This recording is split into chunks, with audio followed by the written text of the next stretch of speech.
All right, so I thought I'd give you guys a little update on my wasp friends. These are the ones that I made friends with over last summer, and unfortunately I started with 8 of them. I rescued 8 of them when winter came on, and unfortunately over the past few months I've lost half of them, so I've only got 4 of them still surviving. It's time to change their food and water.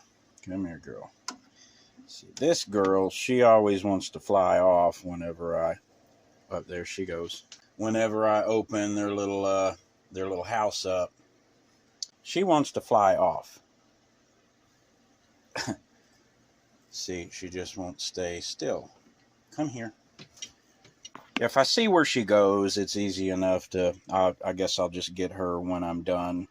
The other ones, for the most part, will stay right there on their nest.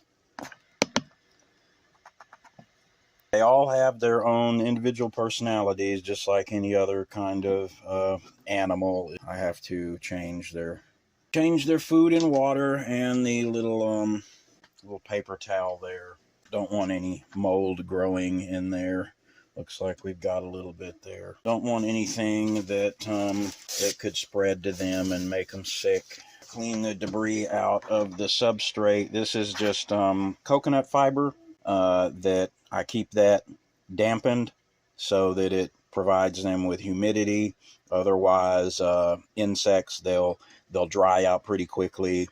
Indoors when you're running either heat or air condition, they'll dehydrate pretty quickly. So you kind of have to protect them. So that's what I keep the cocoa fiber in there, just dampened enough to keep it humid in there.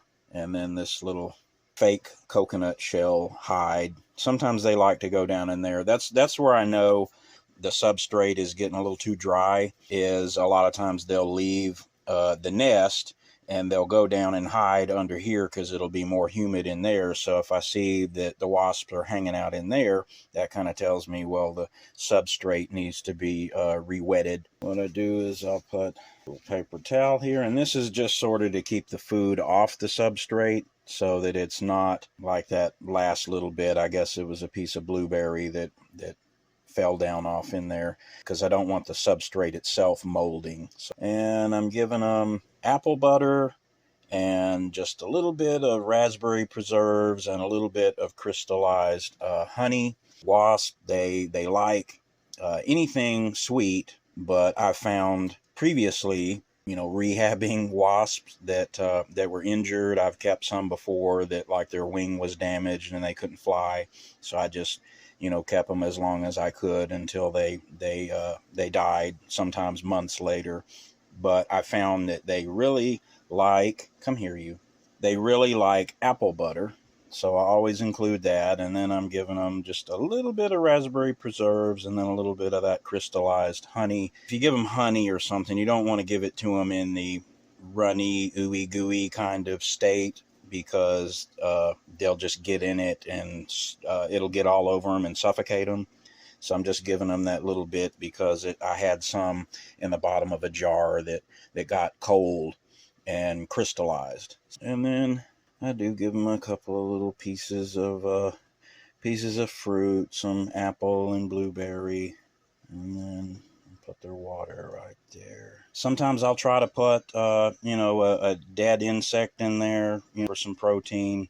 They just seem to really be okay with the fruit. And for the most part, when wasps do hunt other insects, it's really to feed their larvae when they're in their adult stage. Some of them will be carnivorous, and prey on other insects, but most of your wasps, like these paper wasps, when they get in their adult phase, when they're catching and killing, stinging and bringing other insects back to the nest, it's so that they can feed their young.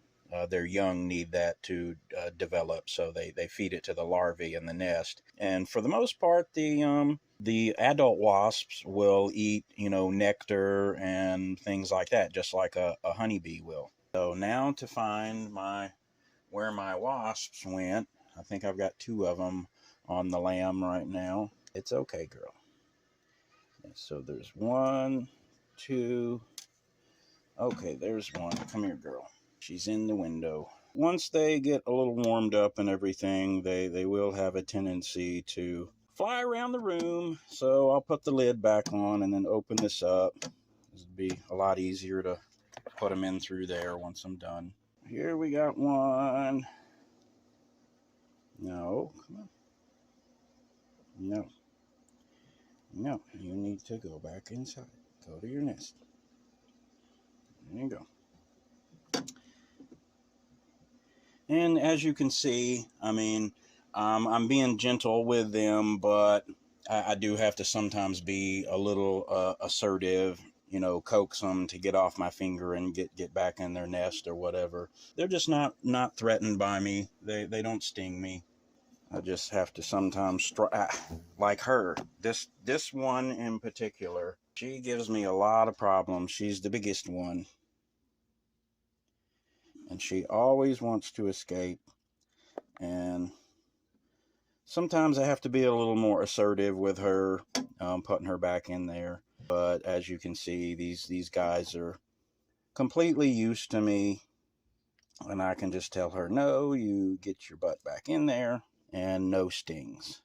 Because they're smart enough to know that I'm a friend. That's the one thing that I learned from socializing with these wasps, is that they're not just like little, you know, instinctual robots just operating on instinct and stinging anybody that gets near them or messes with them or anything. They actually have intelligence, and they're making they've made decisions that I am a friend. Stop it, you come here. And that I can handle them. And they've made a decision, you know, that I'm not a threat, and I can handle them and care for their little colony and stuff, and they're not going to sting me. So that is a decision on their part. So that shows intelligence. She just keeps getting away and getting away. You get your butt in there. Get your butt in there. There we go. Okay. All done.